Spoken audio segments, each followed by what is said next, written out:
That's a little messy. Normally I keep the Panther router in my living room, but I was using it today, so it's out here right now. I need a bigger shop. So tonight we're gonna cut tails with the bandsaw, and then do the pins with a router setup. And we're gonna jump right in. I am gonna do so. This is what the joint's gonna look like tonight. I decided that it would be smart to show y'all a different way to do layout than the way that I always do it.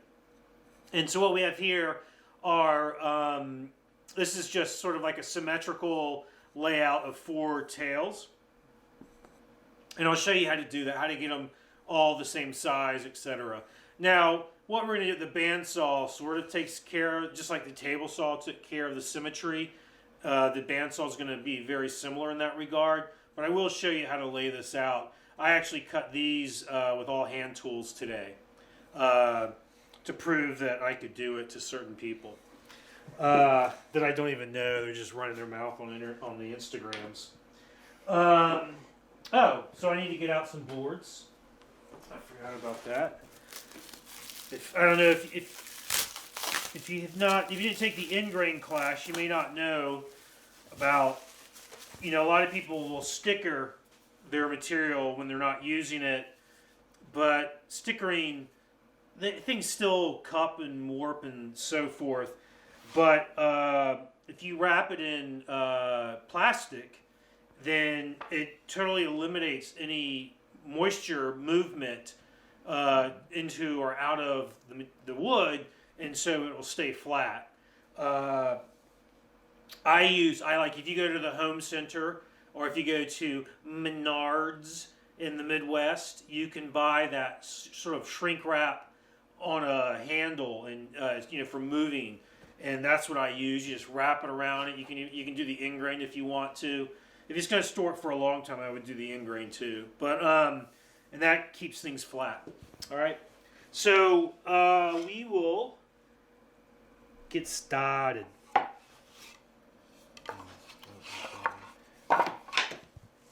Now I'm going to be using, when we get to the router part tonight, I will be using it's not really a jig technically, it's a fixture.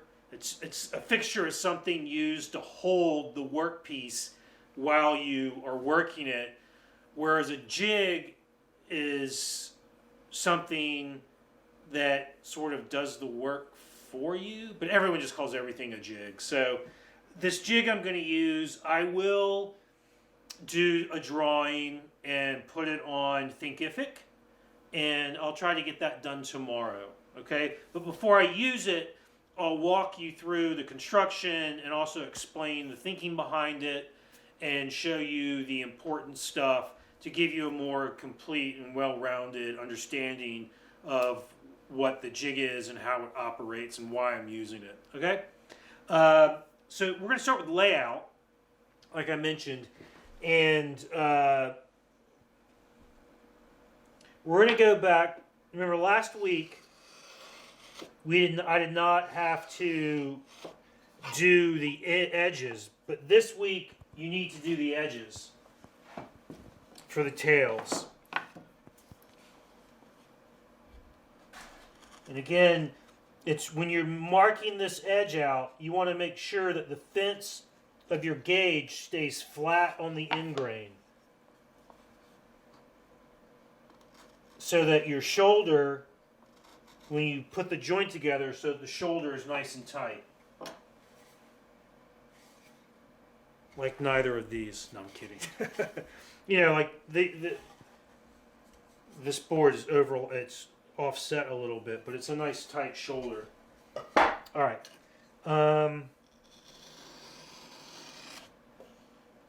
Because if you remember from hand cut dovetails, this layout line becomes a little shoulder that we use when we're pairing to make it fit. All right, so let me just do my pin board, which the pin board only gets it on the 2 faces.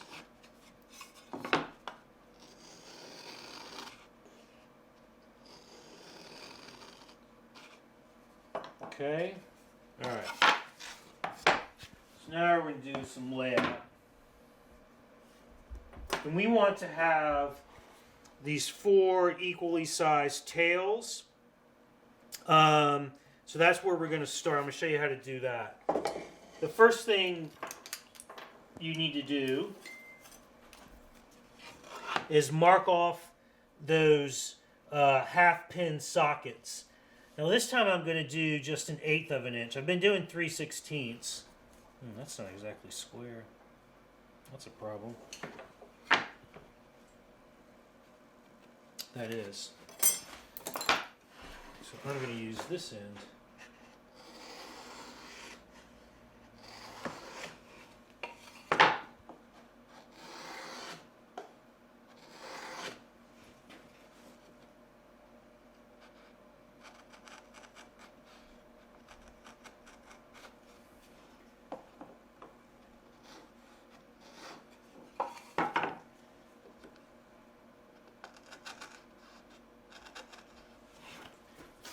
Have a good life. We'll be seeing you. I don't know why I just thought of that. That shit cracks me up. All right. So I'm going to do 1/8 of an inch this time. Doesn't really matter what you do. Just. All right, and let me show you what. Without jumping into too much explanation, what we're going to do at the bandsaw is use this jig, I guess, and this side runs against the bandsaw's fence, the straight side, and then the tail board fits in like this, and it cuts the angle, the slope of the tail. So to do my layout, I have set my bevel gauge. Oh, I could have held it down. I set my bevel gauge to that angle. All right? And you can see these things last forever. This is from 2013. Yeah. All right. So I'm gonna draw on these 2 outside edges.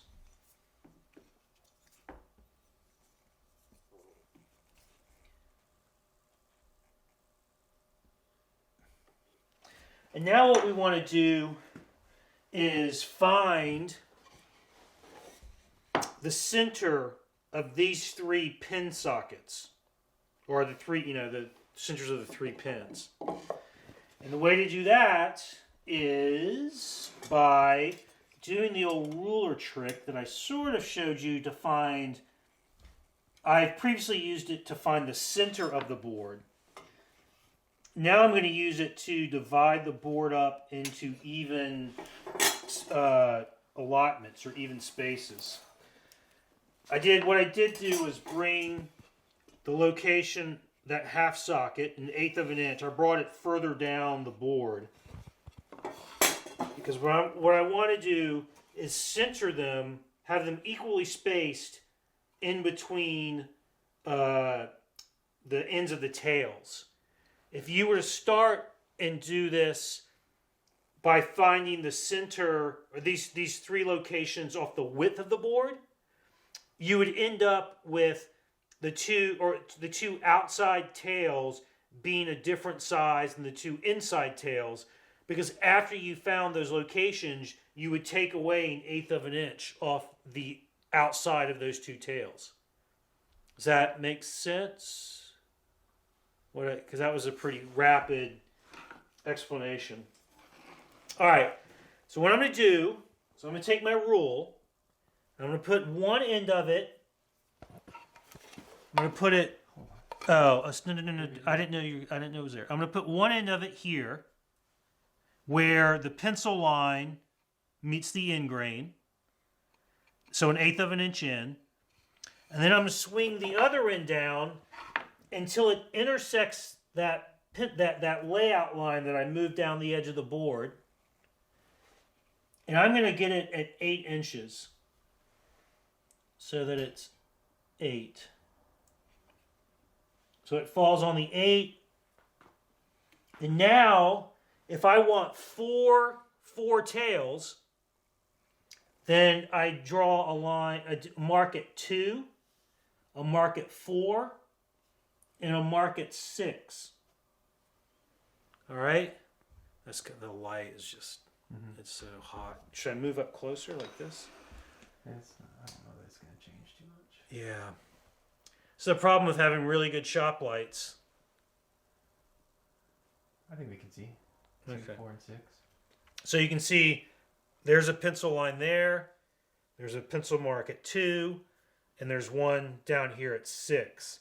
So let me show you what the board looks like now. We zoom out just a little bit. All right. So, yeah, but then it's just too anyways, it's not accurate enough. So there's a tail line here. There's a tail line here. I brought this 1/8 of an inch down to here, which you can sort of see that pencil line right there. Let me make that a little bit darker.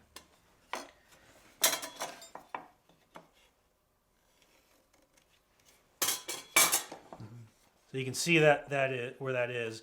And so the end of the ruler lined up here. And then the 8, I swung it until the 8 was on this line. And then I marked it 2, 4, and 6. And that gives me 1, 2, 3, 4 evenly sized divisions now. And what we have to do is just bring that up to the end grain. So you're bringing 3 tick marks up to the end grain.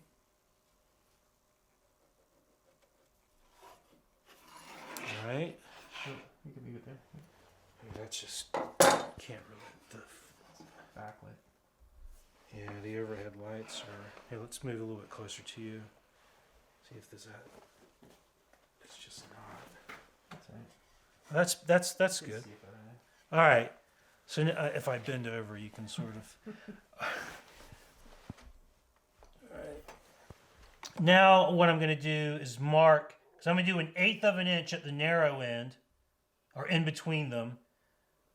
So I'm going to mark that 1/16 of an inch on either side of those tick marks that I brought up, because those are the center lines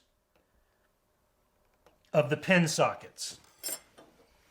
And now I can finish laying out the tails. Try to make these a little bit. You can? Mm-hmm.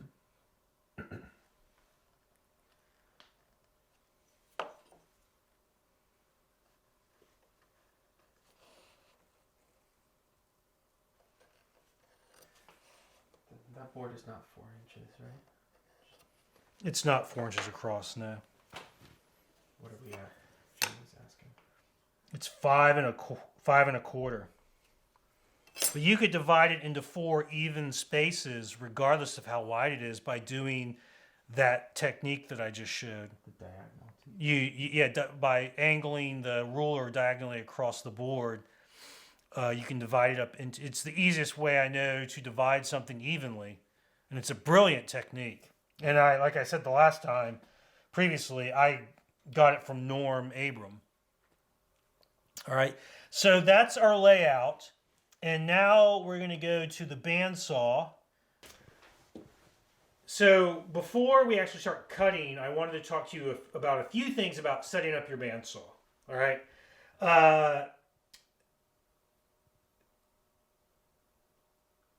My brain just froze.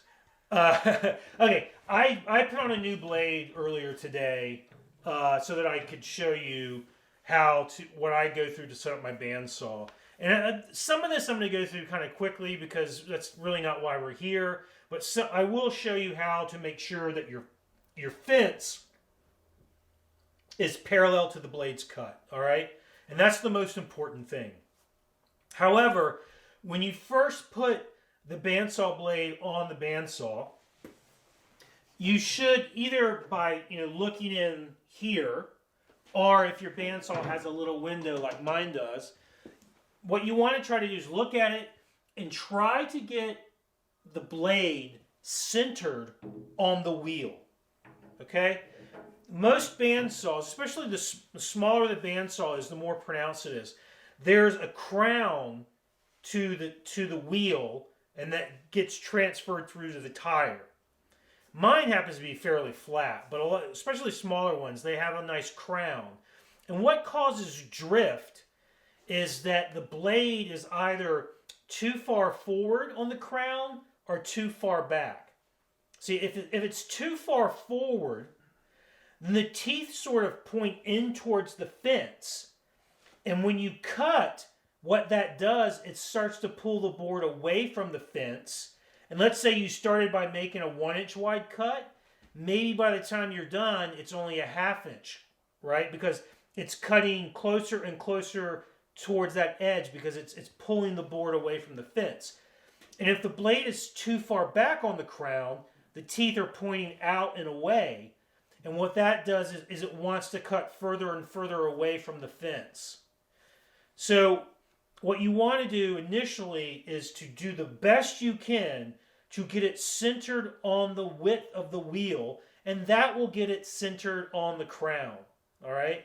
And yes, I'm also including the teeth in what I'm talking about, the width there. It's the width of the entire thing. All right? Then, once you've done that, and I've got my fence on here, I'm going to be using my fence with the low position set up. So it's not, this allows me to get the guide bearings down lower. Okay? There's a lot of other things. I mean, you want to know how to set up the guide bearings and all that kind of business, but we're not going to go through all of that. But so you get the blade centered on the wheel, okay? Then what you want to do is get yourself a board that's been milled, and it should be longer than your table is, okay? I'm going to take a marking gauge, and I'm going to run a line down parallel to the long edge. Now you could also do this with like a pencil and a combo square, but it's probably not quite as, it's a little more difficult.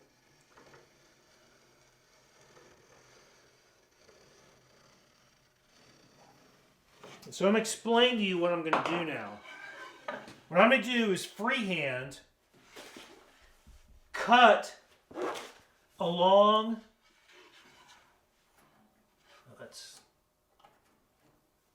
I need a new throat insert for my saw.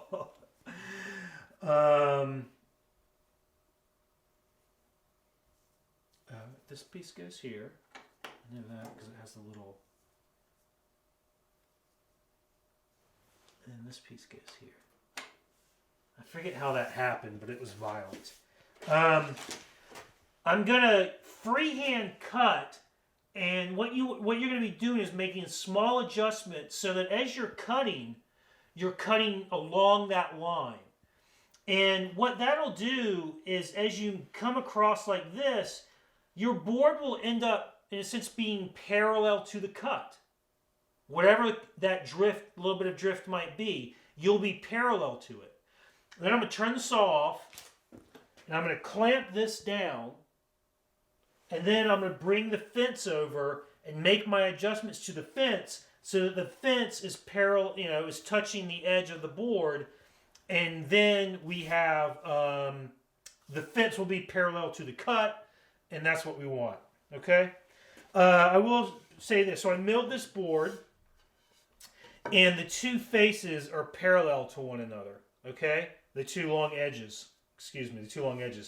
Now, in my experience of doing this, so you can either do this and have the very thin strip to the side of the fence, or you can do it and have the thin strip facing out this way and have the wide strip facing the fence. I have found that that works better because it's not flexible like the thin little strip is. So it's easier to get it the fence parallel to that by doing the wide side towards the fence. All right, so I'm going to do this now. Will you get me 2 of those uniclamps? Yeah.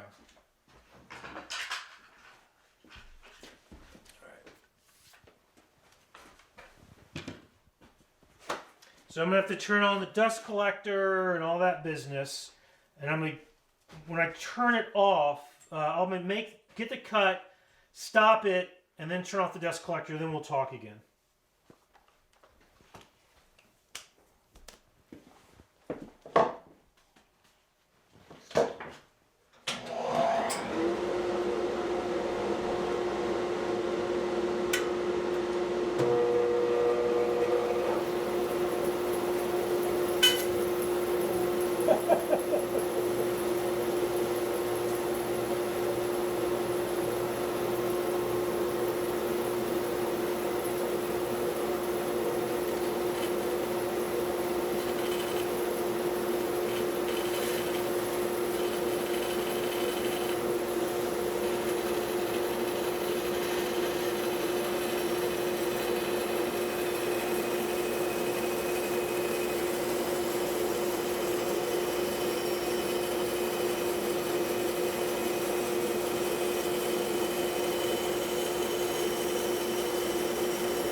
I don't know if you can tell, but the board is angled, and so now the front edge is pointed out more away from the bandsaw than the back end is.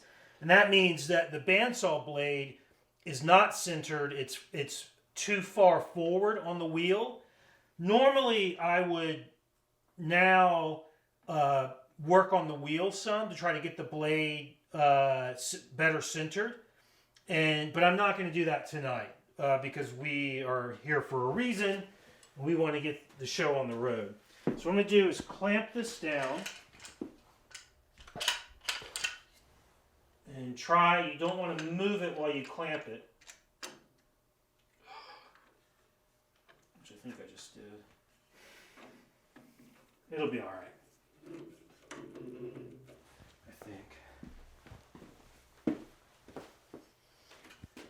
That board cupped just in the time since I milled it this afternoon.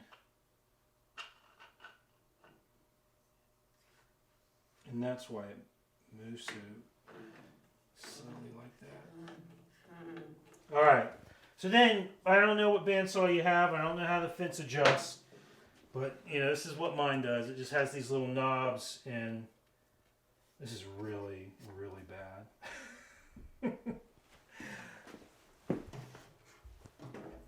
See, it moved, the blade moved on me after I started running the machine because I had it centered and it's way too far forward. But for now, I'll be able to do it. I'll still be able to do it. All right, so now I've got the blade. So you want to lock it down and make sure that it's, okay, so I'm good. I often, after I do this, I'll take the clamps off and finish out the cut and make sure that it's actually cutting parallel still. Because in theory now, I can just use this like the rip fence on a table saw, and it's going to keep cutting right along that line. So I'm going to do that really quick.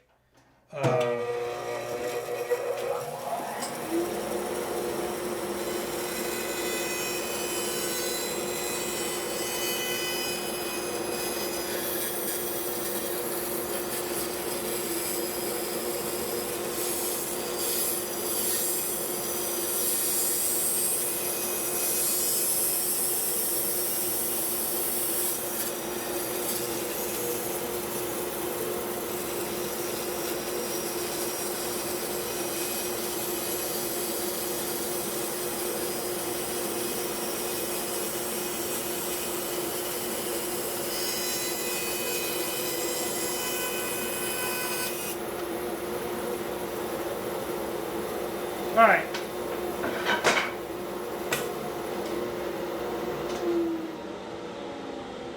Two questions? All right.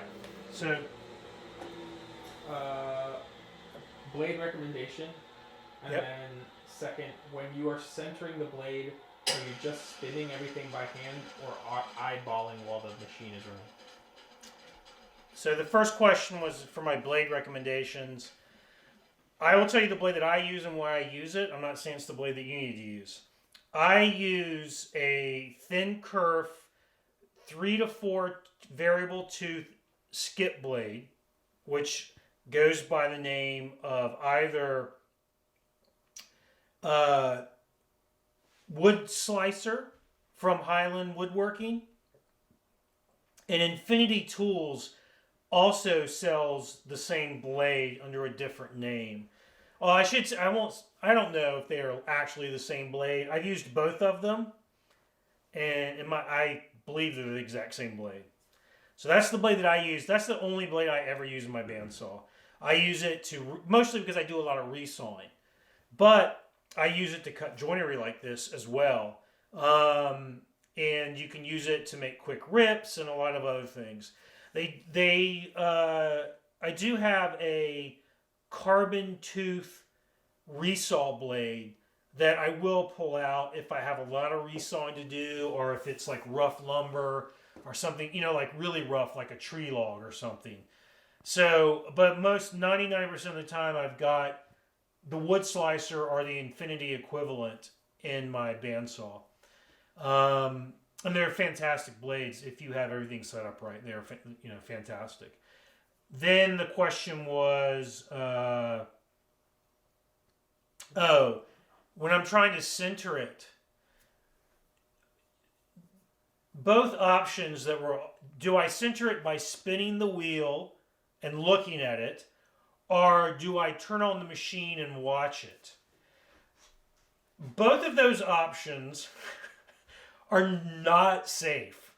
Not to say I haven't done them, but I was once, when I was at Fine Woodworking, I was spinning the wheel and my finger got into the spokes and got crunched, and it hurt like all effing get out, and it bled, and it was brutal.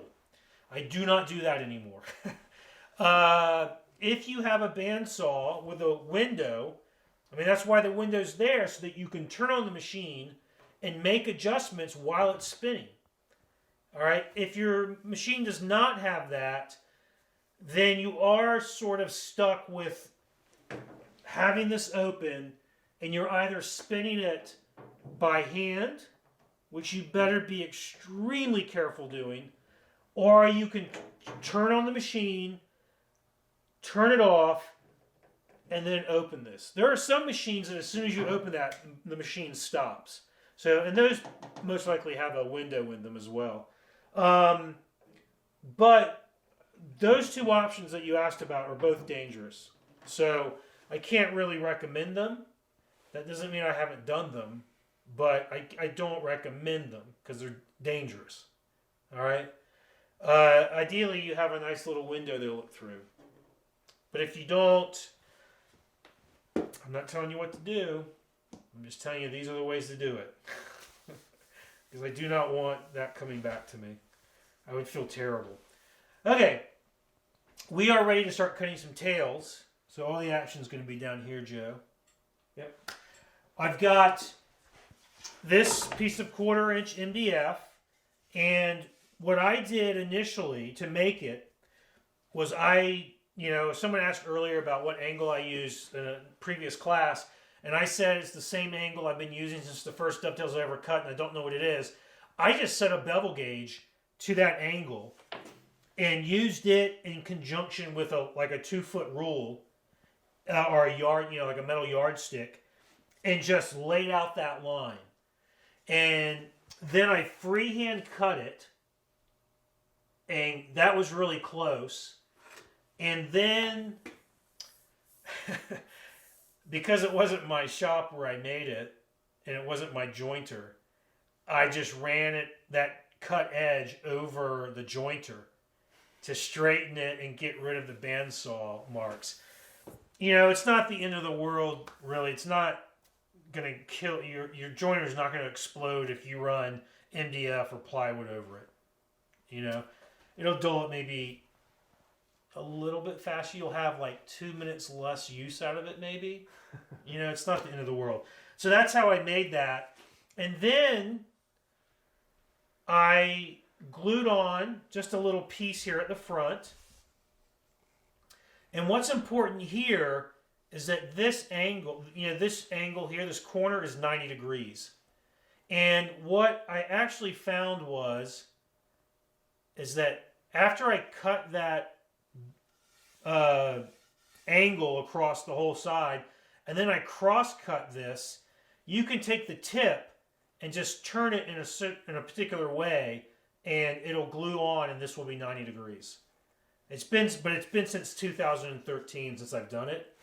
So I would have to sit down and think about exactly how that gets glued back on. But when you cut it off, you can just play with it. You know, try it this way, try it that way, until you get that 90-degree corner. Because the corner of the board is going to go into that, so you want it to be 90 degrees.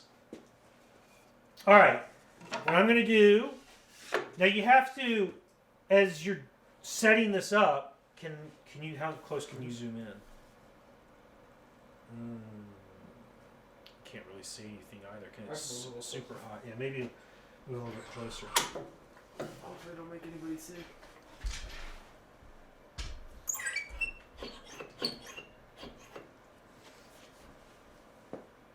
Is that just I'll adjust it. okay? There we go. All right. So I think you can see those pencil lines, right? And when you're doing this, you have to make the bandsaw cuts in a straight line, and it's going to cut in a straight line on this piece of wood.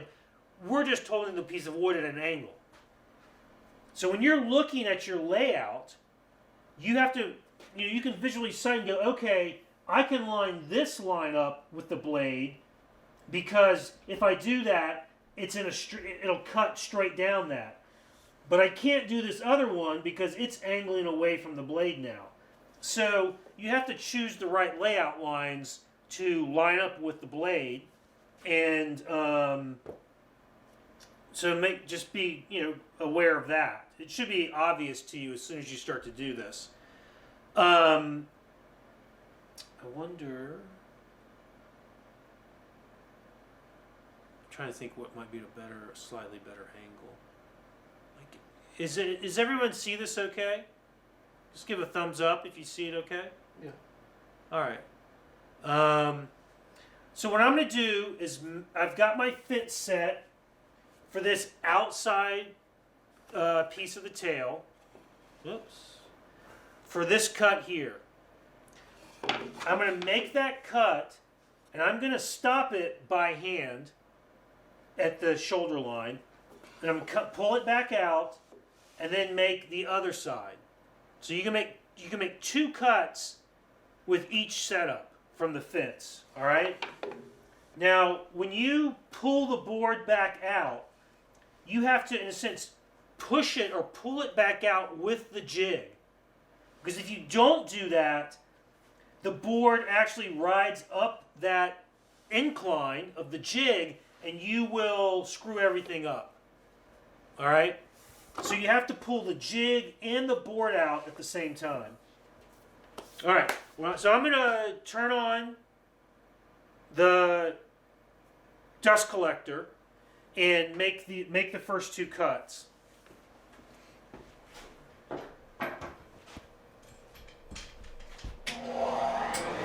me know when you're ready.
You can zoom in, or maybe that's this.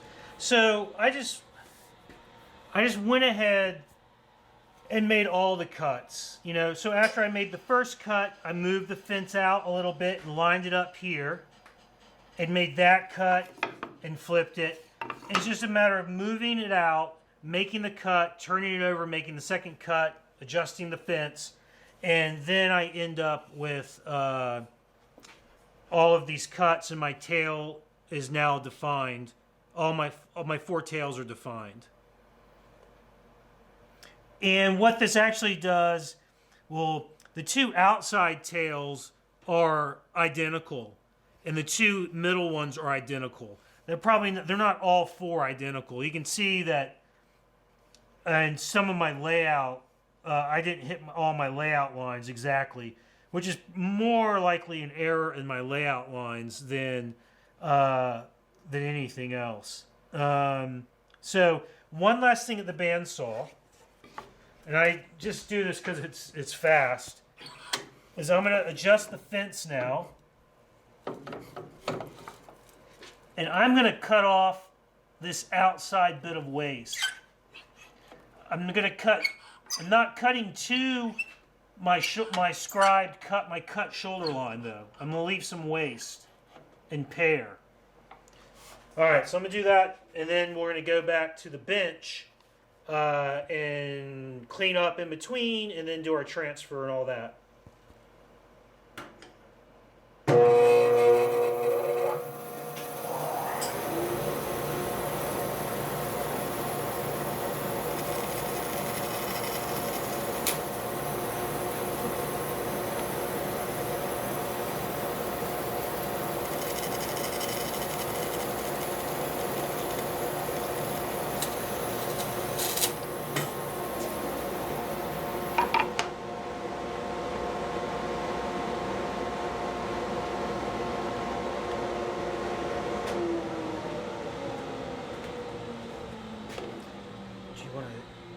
It's 7:45. Do you want to stop now, or do you want to?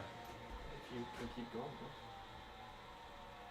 Yeah. All right. So we're gonna turn the camera off again, so we can move back to the bench, and you don't have to watch the camera getting moved. And then we're going to do. We'll clean up this, and then before we do the transfer, or maybe we'll do the transfer if there's time. Then we'll take that break we've been taking. We'll come back and we'll do the pins. Okay? So I'm still here. Joe, are there any questions? Nothing. We are unmuted. All right, we're back. That took a little bit longer than we thought it was going to. Okay, go ahead. So what we're going to do now is going to be a lot like hand cut dovetails, because we need to clean up this waste and then pare down to the lines. And so I'm just going to cut that out.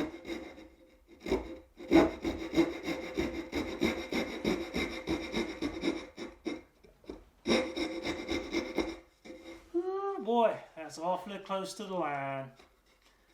I got. Not so much back here. Yeah, I always do that. On the backside, it's always high.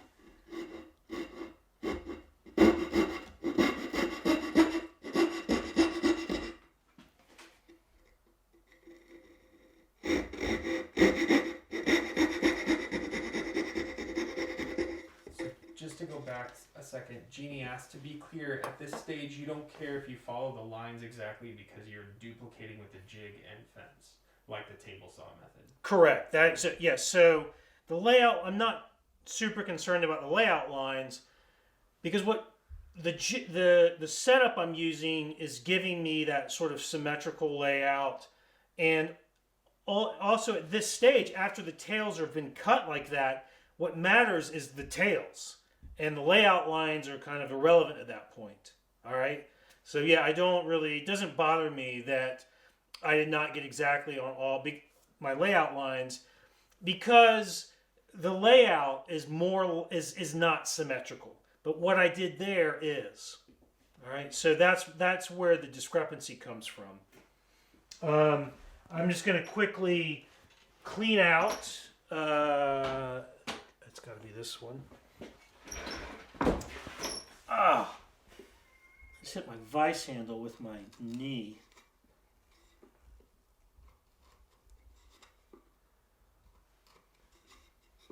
All right.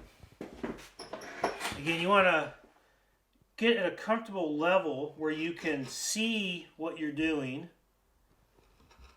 and also comfortably work it. I know I've mentioned before that a lot of good technique is about body mechanics. And so you have to put yourself in a position where you can actually do the motions or actions required of your body in the right way. And so this, you can see what you're doing easier because you're down lower. And it's probably also easier to hold the chisel level. At least I think it is.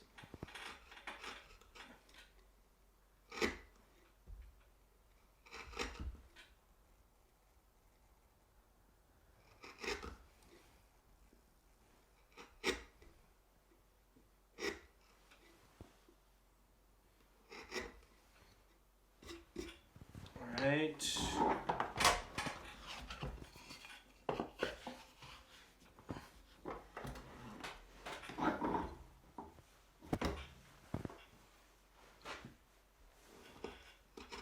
Are there any questions while I do this?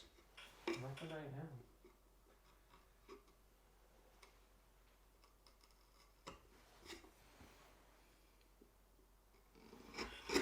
I'll point out, this is the first flannel shirt I have owned in probably 35 years. First of all, I hate the fact that it's like, oh, in 35 years. That would have made me 13. Oh my gosh. My daughter just turned 17 on Sunday. Yeah.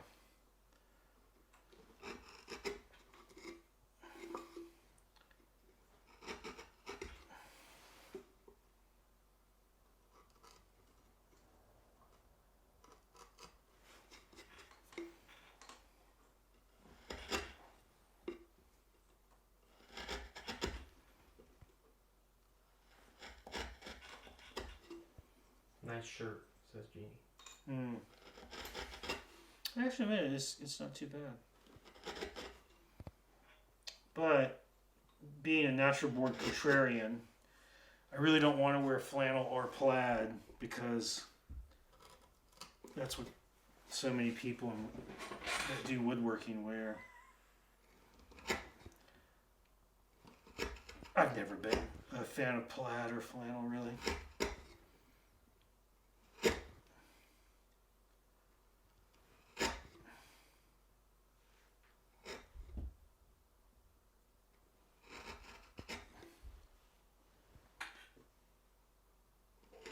Now, the bandsaw blade, in one regard, is a lot. So last week when we did the table saw dovetails, the first tails I showed you were the tails cut by a standard or a normal alternating top bevel combination blade. You remember how in the corners it wasn't clean, and the bandsaw blade is like that, but to a much smaller degree.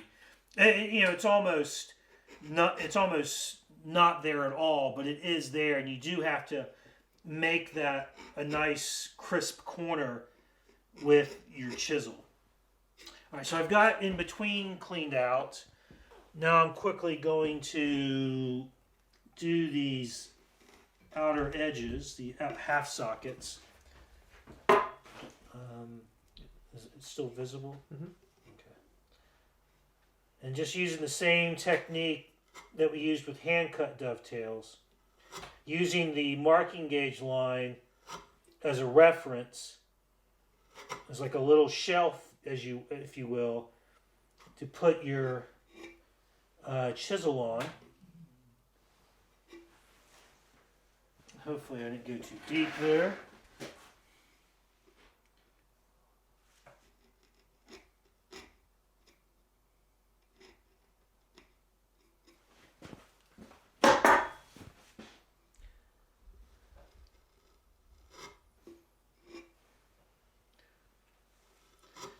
try to take too much off with your chisel, because it is a wedge, you know, it's beveled, and that makes it a wedge. It wants to drive itself further down into the wood. So if you take off too much, try to take off too much in one pass, you force the blade deeper into the wood, and that's how you can come, you know, end up with a shoulder out here that gets deeper and goes beneath your layout lines. Whereas if you're paring just a tiny little smidge at a time, that little smidge cannot possibly create enough resistance to put the wedge effect into effect. All right. So I'm done with all the paring. That's really fast, you know, for paring and cleaning that all out. What we're going to do is just take a quick break and let you all go to the restroom, do whatever you need to do. And then when we come back, we're going to transfer them to the pin board, which we've already done. Do I need to really cover that again? We'll cover it again. It's fast enough. And then we'll do the pins. Hey, we're back. I hope you're back too. So we're going to quickly go through the transfer of the tails to the pin board, and then we're going to take care of those pins. If you recall, I used this little handy device invented by Mike Pekovich. It's a square of wood with like a 1/4 inch thick piece glued on it. The end grain of the pin board goes up against that lip. Goes into the vise. Tighten it down. And now if you just flip, because it's a square, if I just flip it back, the tail board is at the perfect level now to transfer the pins to the tail.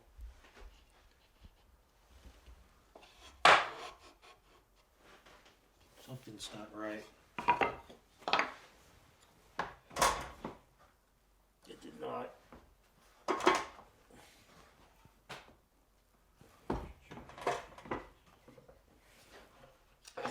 There's something on it. That's why.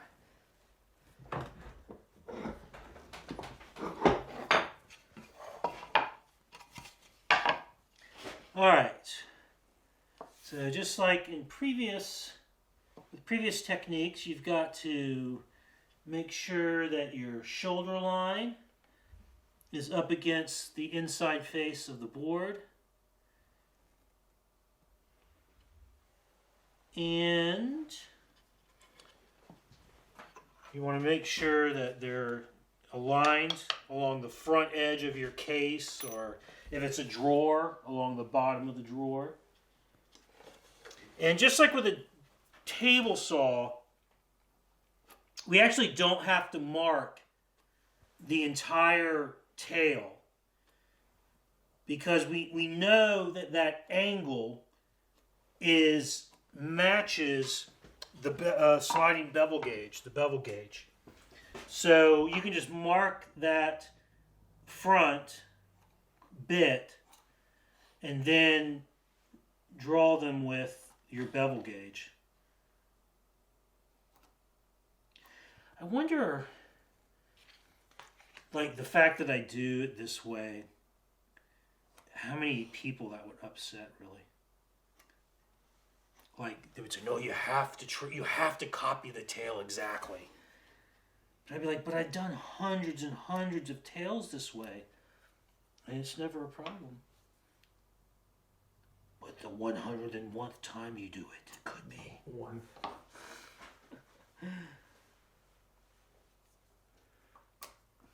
I'm guessing by everybody's non-laughter, they're upset. Jeannie, are you upset that I did that? Yeah. David Pilata. I should be saying people's full names. They can see them. All right. I do need to run these down.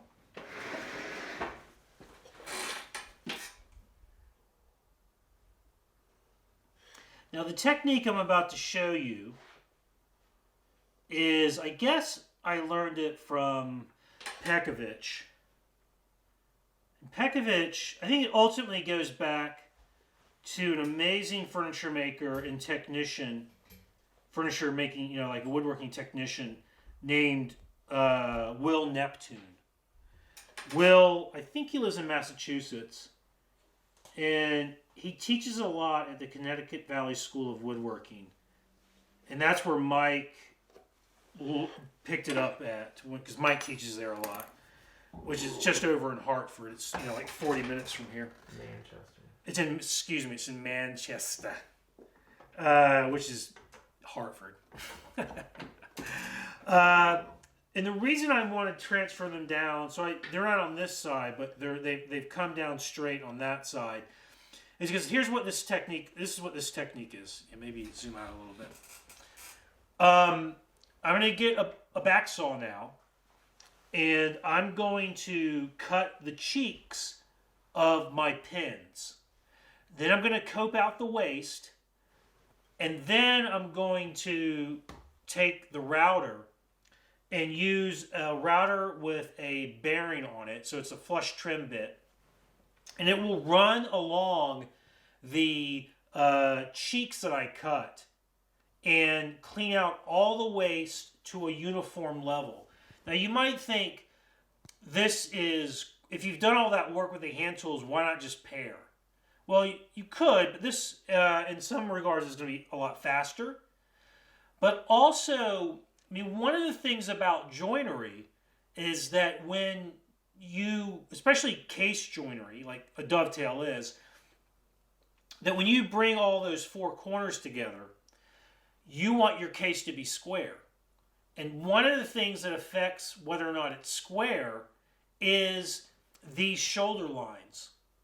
And what this technique does is sort of guarantees that baseline across all the pin board, it's all uniform, so it's all the same depth, and it's all square.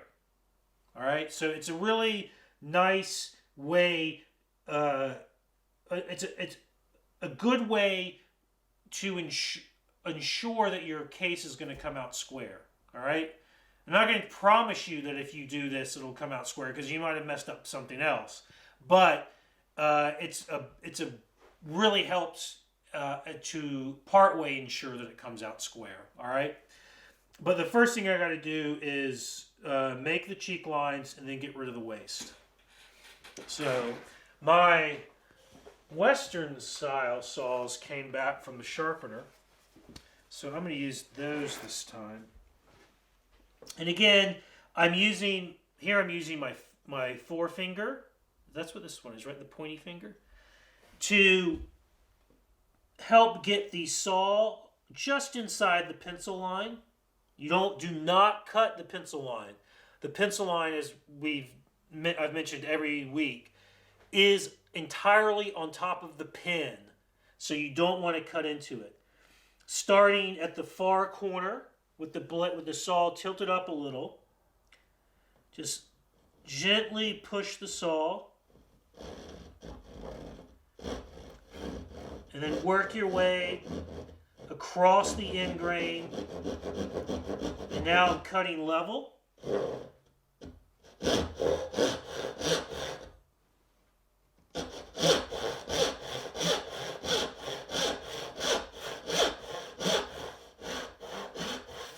All right.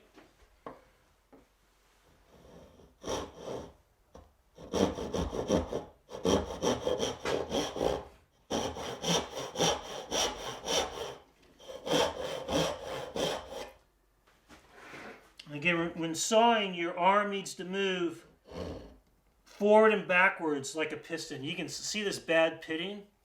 So when I moved a couple of years ago into this house, before this used to be just a bare bones garage, these saws were sitting in a box. And when I took them out, this one in particular was just eaten up. They did a nice job at Lee Nielsen, though, of resharpening it and cleaning up as best they could.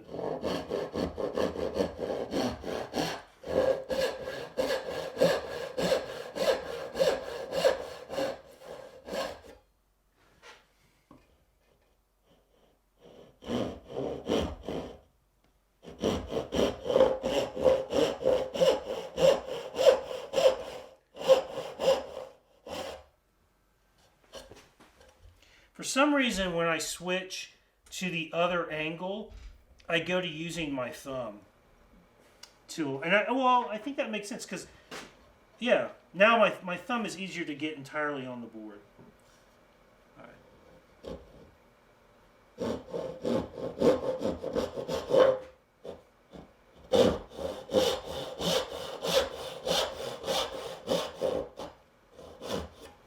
Are there any questions right now, Jeff? Nope.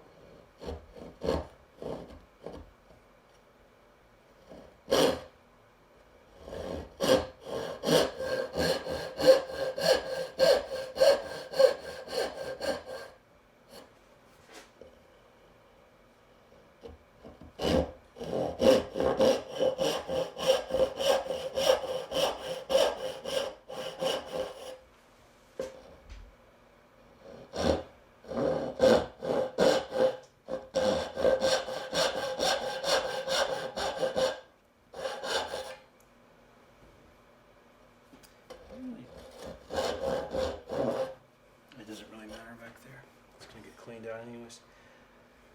Alright, I'm going to hang this back up. And here you don't have to be as careful getting rid of the waste because you're going to bring this router bit in. So you can stay a little bit, you know, like a quarter inch or something, not quarter inch, but like an eighth of an inch.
Alright, so now we're ready to move on to the router.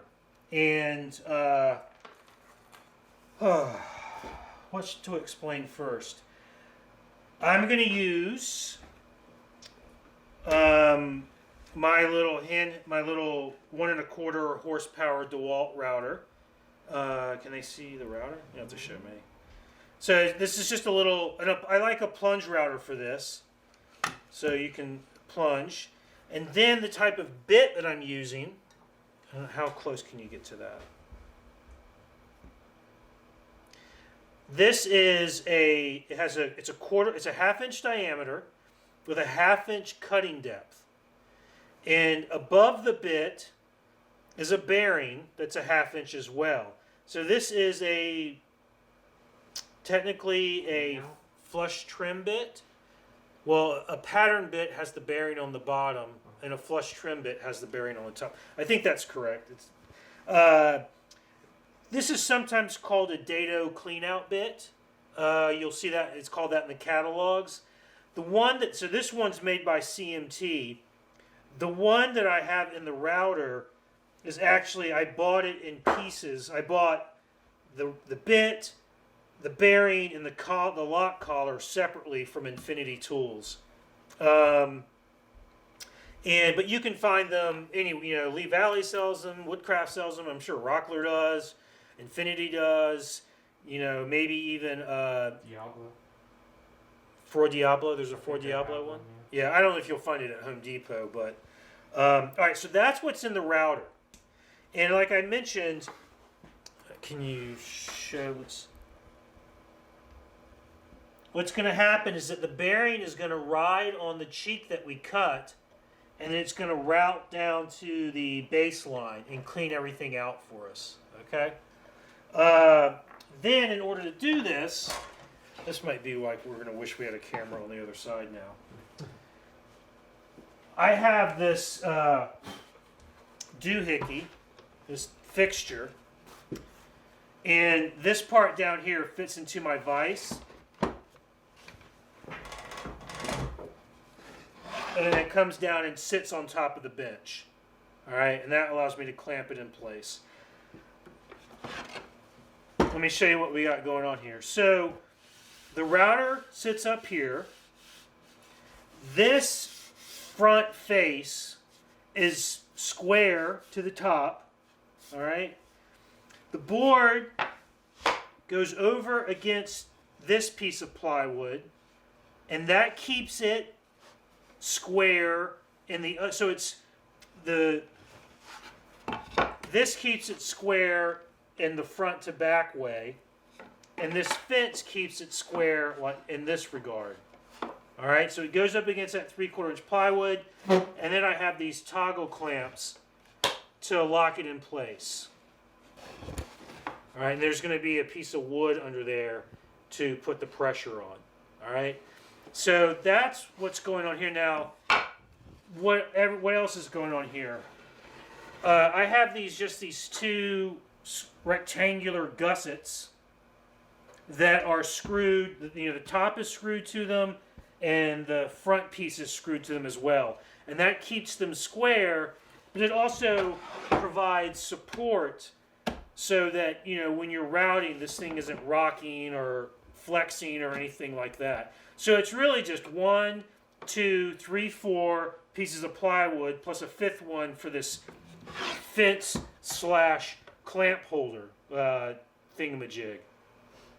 So it's really just 5 pieces of plywood. It's really a very simple fixture. I will, though, do a drawing of it. I seriously doubt that there will be clamps in the drawing, because I'll figure something. I can do a really crappy pencil sketch of a clamp. So then that fits down into the vise. You couldn't really show this anyways from this side. I actually have a video on my YouTube, on my Instagram, that kind of shows this in action from the other side. Maybe I can grab that and post it in Thinkific. It's really short though. It's like 3 or 4 seconds. Don't worry, it's not like you're paying for something that was for free. I did not go through all the details. All right. Oh, I'm forgetting myself here on some of this stuff. All right, so what I normally do, can you swing over and show this? What's that? There's something on here that scratch up the table. I'll fix it. All right. So I put it upside down on my saw table. And I already know that it's going to be like, what am I going to clamp this with? I put the wide side of the socket out.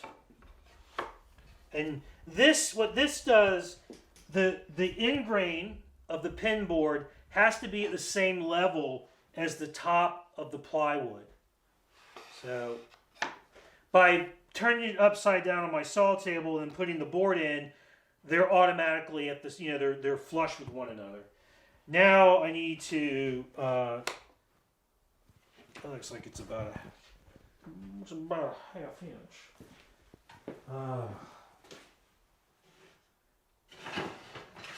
Let's hope it's 3/8 of an inch.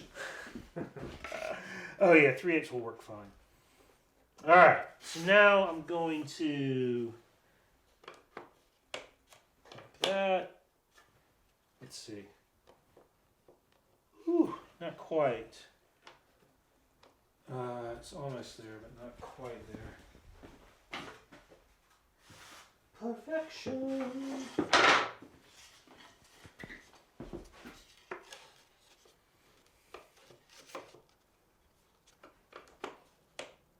Yeah, that didn't make much of a difference. About that strip. Yeah, that's smooth. That's just moving a little too much. Yeah, often I would just, that's too thin.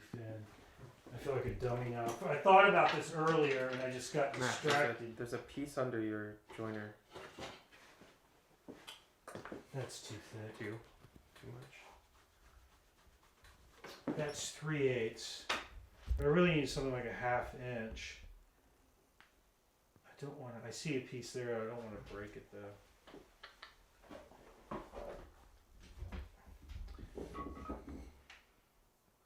I have lots of 1/2 inch MDF. Yeah. That's probably gonna be too thick. We'll see if we can't just force it. I mean, normally I would just adjust the clamps. That's not gonna. See on top of my Panther router, Yeah. there's a piece of 1/2 inch. MDF. Yeah. This one? Yep.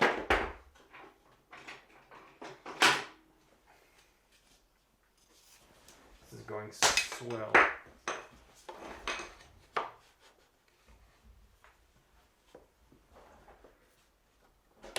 All right, there we go. There we go, boys. All right.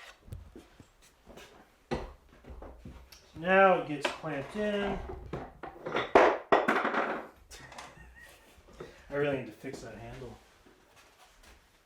It's one of those nights.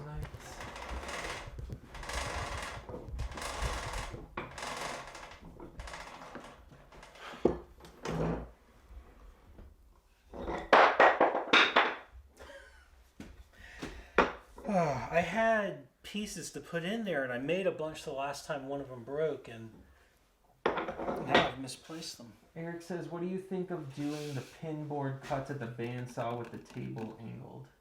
I probably, if I really was going to invest in that, instead of angling the table, so Eric asked, what about cutting the pins at the bandsaw with a table angled? I think instead of I would make a jig that had you would need two. You need one that went this way and one that went that way. And then you could, and that's actually what Michael Fortune does. He has a jig to cut the tails. No, he doesn't. He actually has something that rides in the miter slot. It's way more Michael Fortune than I would do, but he's Michael Fortune. And then he has ones to cut the pins as well. So yeah, you could do that, but then you still got to clean out the waste somehow. Sean says, I don't have a dovetail saw yet. Simple recommendation for beginners. Japanese. So someone asked about a dovetail saw if you don't have one. If you're price conscious, Veritas makes excellent back saws that are very reasonably priced. If you're not price conscious and you want a Western style saw, Lee Nielsen, Bad Axe.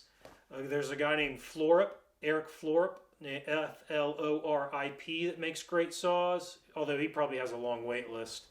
So I would look at those. There is because what we're doing here is a rip cut, so you would want a rip cut saw. And Lee Valley actually does sell a Japanese Dozuki that has a rip filed tooth, and that's the saw that I used in the hand cut dovetail episode, and it's really cut well. And it's about $100 to $115. So that's also, for a good saw, that is reasonably priced. The only downside of a Japanese saw like that one, is that if the teeth break, you're kind of screwed, because on that one, the blade cannot be replaced. On many Japanese saws, you can replace the blade, because the way they're made, they can't be sharpened. The teeth they're impulse hardened, and they're too hard to sharpen. So, all right. Let's do this. All right, we have to set the depth of the cut, and there are a couple of different ways you can do this. One, you can turn this upside down, and then plunge the router and use the shoulder out here to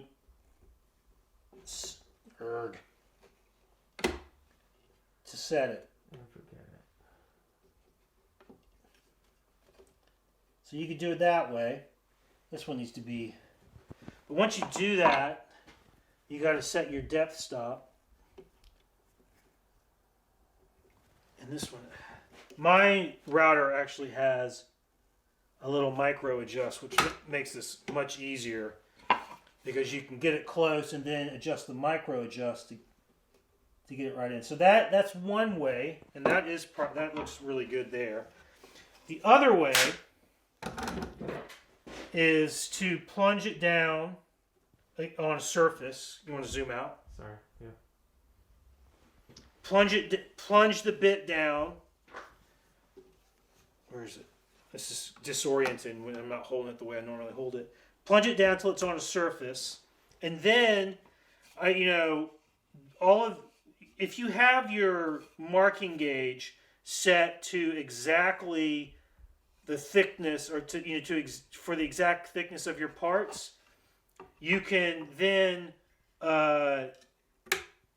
just put this in between the depth stop and the turret beneath it, and there you go. That's the depth perfectly. All right, and then you can do this with a hinge leaf or whatever. That's how whenever I have to route to a specific depth, I always put whatever it is that I have the depth from in between here and here, and then boom, Bob's your uncle. All right.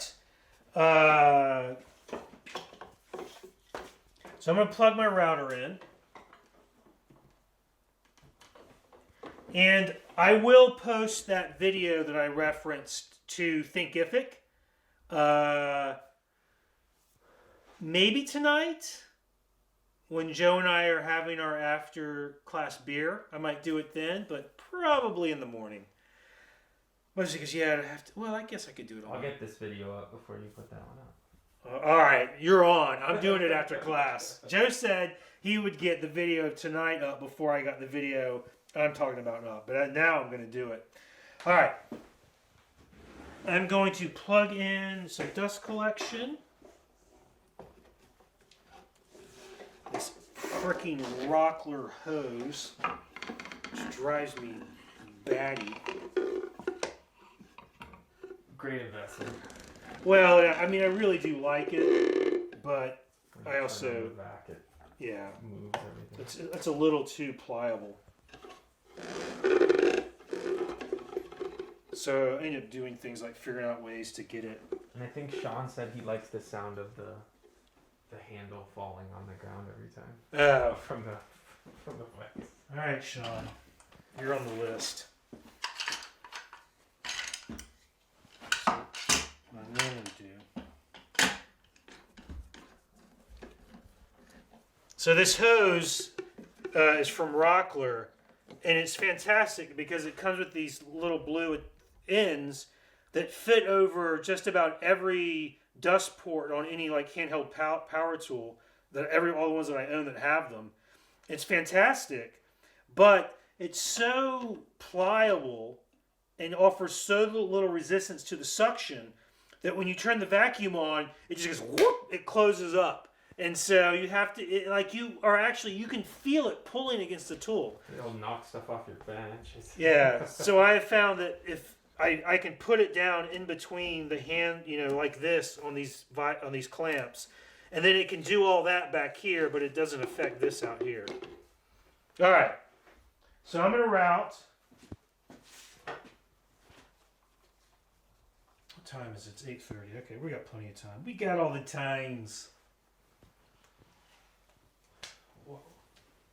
What you need? Why don't you cut 2 from here, and then I'm gonna come and handhold. Okay, say that into the mic. I'm gonna let Matt cut through 2 of these so you can see the motion from this side, and then I'm gonna handhold the camera on the outside. So bear with us as we move the camera.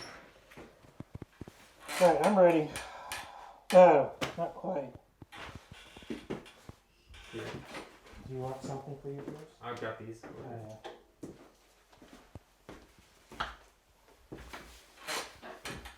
I feel like Bane from Batman.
take it back.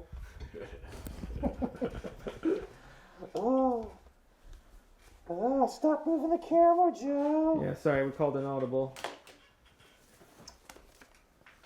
I will still post that video because it comes from a different angle and you can see it really clearly what's happening. So I'll still post that video to Thinkific. All right, so now it's just a matter of pairing the cheeks until it fits. It is. All right, so where's my 1-inch chisel? There's a few spots where it didn't quite come out. What's nice about that technique is that it's impossible to cut into the pins because you have the bearing on there. Right. All right. Now, because these were cut by hand, you do have to worry about, if you remember from the first lesson, the possibility that they kind of get wider at the bottom than they are at the top. All right, so some of these I did not cut anywhere close to the line. If you also remember from the first lesson, what I'm doing right now is risky. Especially, I'm definitely going against the grain, so I'm going to stop doing that.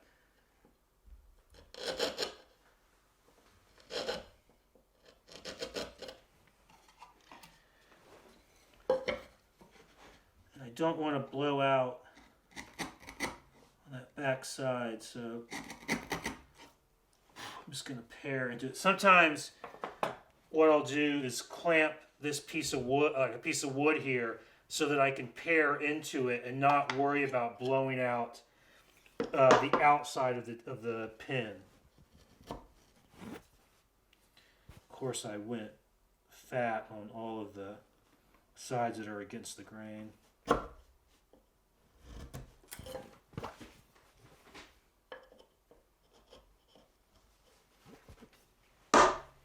This the 1-inch chisel really, my 1-inch chisel anyways, gives me trouble in the winter. They don't all do, they're not all the same. It's just the piece of wood that it's made from.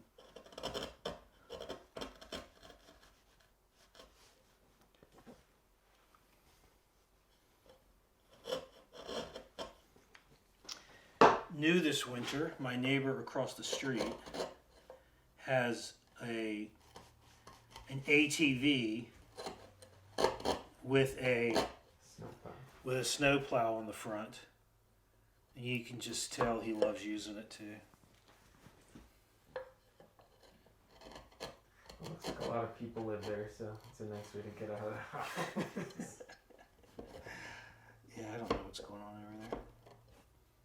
I think actually because he works for the fire department. Mm-hmm. He's like an officer. I think he takes in like young recruits and lets them live there while they're training or whatever. I think.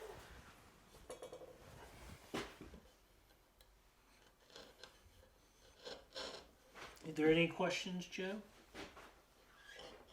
What is snow? Says Sean. Said it was 72 degrees. Snow was this amazing Canadian rapper. He had a song called Informer. Sean, where is Sean from? Somewhere like Florida. Cali. Yeah. Cali.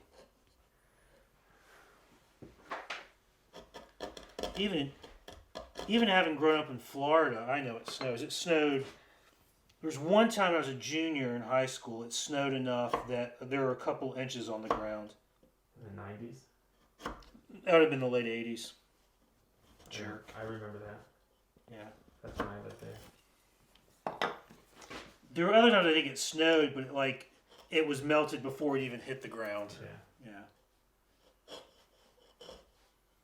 People went down there's a big river in Jacksonville with downtown. There's like 4 bridges over it at least, and people were going down there and sledding down the bridge approaches. All right, let's try this out.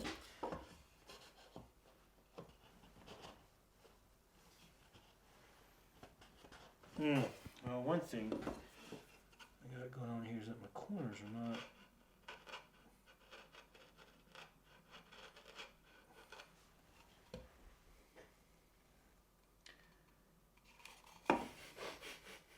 What?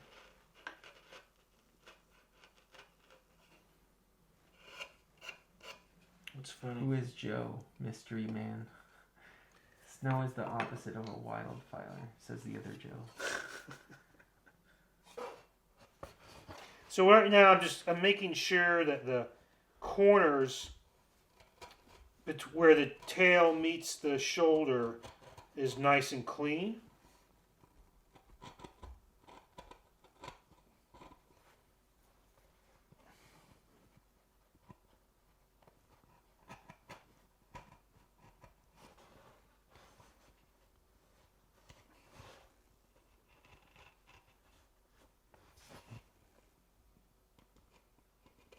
Alright, let's try this again. Oh, there's the one that I saw before.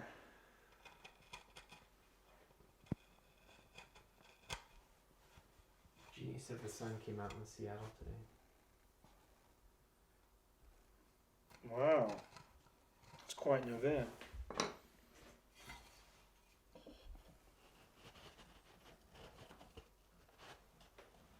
Alright.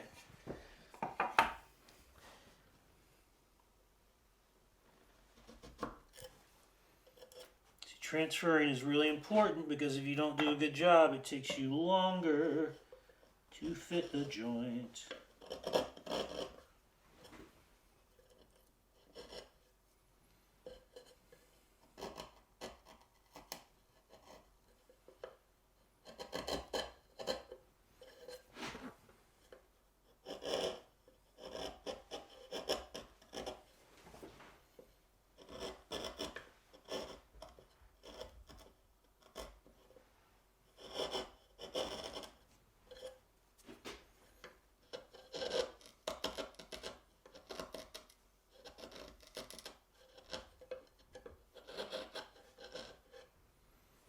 Alright, let's try that again.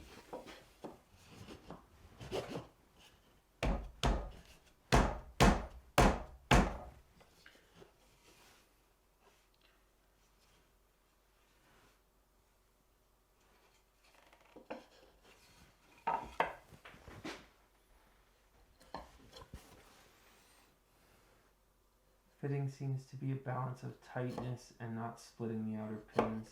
How do you know when it's right?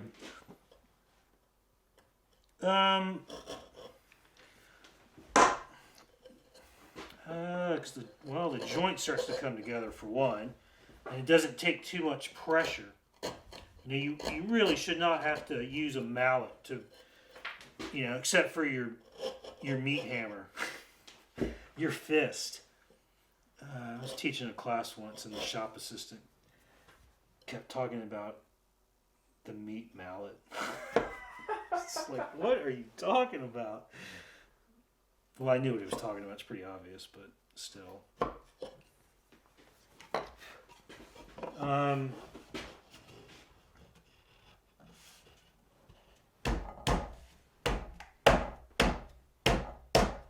Okay.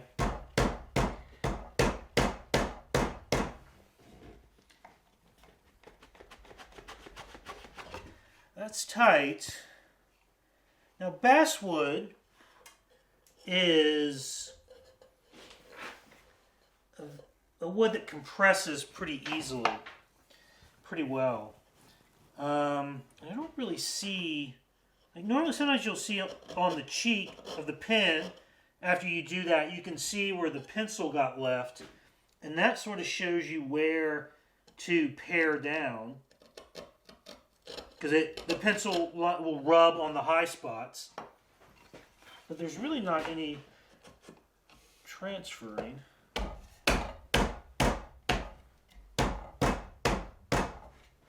So I'm going to do what I just told you really shouldn't do.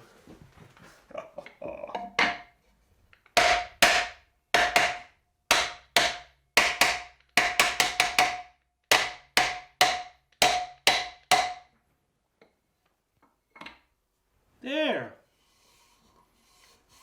Oh, it's beautiful. dangerous. All right, there we go. We have a nice tight dovetail joint. Like this. There we go. No gaps. So here's like when people are talking about dovetail angles, like so that angle is for something this thick. It's maybe a little too severe, so that the bottom down here is too narrow compared to the top. So, and this stuff is 5/8 of an inch thick, I think, or maybe a little bit more than that, maybe a 1/16 over that. So it would be a place where maybe you'd want to go to a less severe angle. But there you go. This technique is, I used this for years and years and years, and I really got to the point where I could do it almost without any paring. I mean, the table saw, I can normally put the joint together with no paring. This, I usually have a little bit of finessing to do, but no more than like a couple of minutes, you know. So this is, if you have a bandsaw and you don't want to, you know, get spindy with the table saw blades yet, this is a great technique. It does speed up the process. There's still a little bit of the hand fitting or the hand tool technique left, where it comes to cleaning out the waste and paring down to the line. That's still there, but you do get some of the efficiency and some of the accuracy of a machine and then of the router. So it's kind of a nice combination of both hand tool technique and machine power tool technique coming together. Because you do, like, using the bandsaw, you get tails with cheeks that are perfectly square with uniform angles, and then using the router, you get that shoulder line, which is square. So you get those benefits of using machinery there, but still with a bit of hand tool in it. And the other nice thing about the bandsaw is that the blade is so thin, you can get really narrow pins if that's what you're after.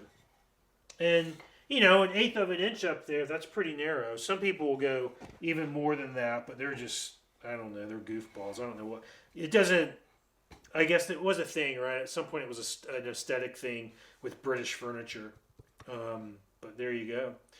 So, Joe, it looks like there's some questions. Maybe I could just read them since they're facing. Any process change when you would glue it up? No. Glue up is the exact same. I mean, once you have the tails cut and the pins cut and they're fit and everything, it doesn't really matter how you cut them. Gluing up is going to be the same. We went through the glue up, didn't we? The first class? I don't remember. Probably not good. Yeah.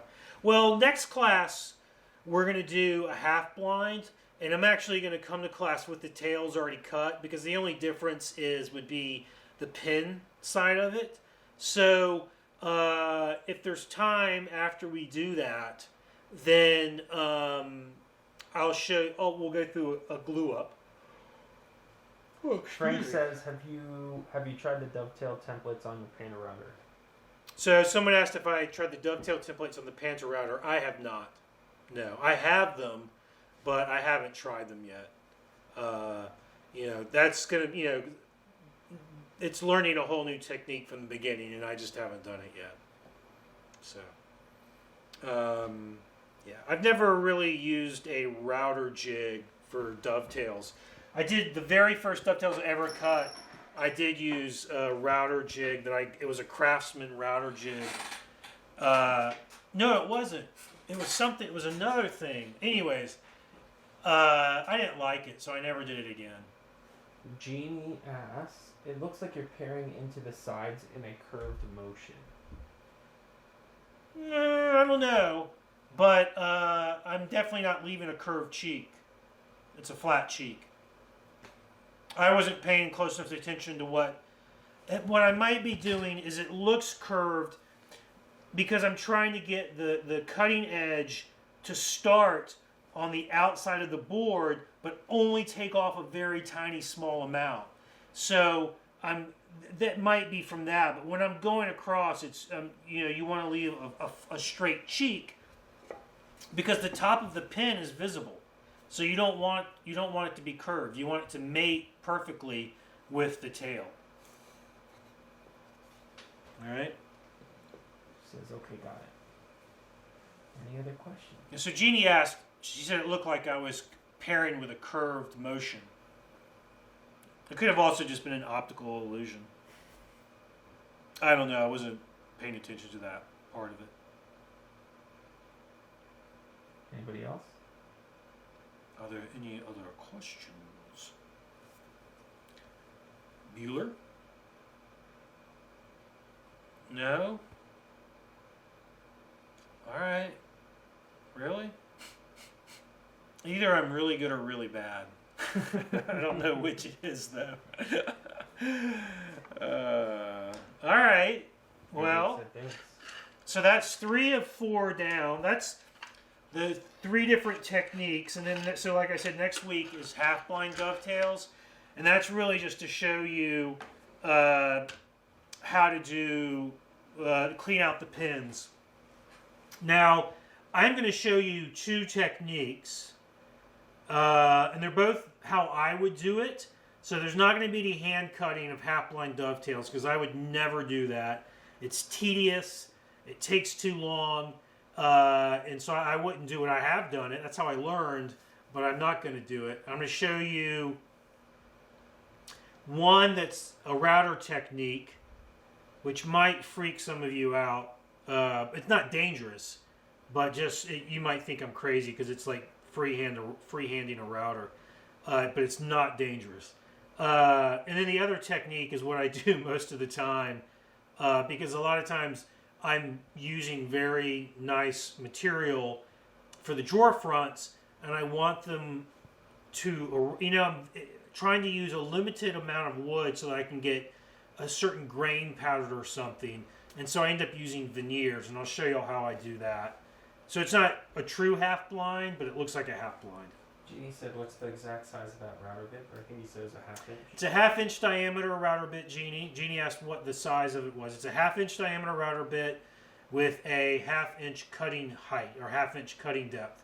And I believe that's going to be the smallest one that you can find that you can do this with. All right. So because it's that 1/2 inch diameter, you are in some ways constricted on how small of a tail socket you can do, but most people aren't looking for small tails. They want big tails with small pins. So it's usually not an issue. Yeah. On some of the really small stuff that I make, little tiny drawers, it can become an issue, but for most people it's not going to be an issue. Question? No. Going once, going twice. Goodbye.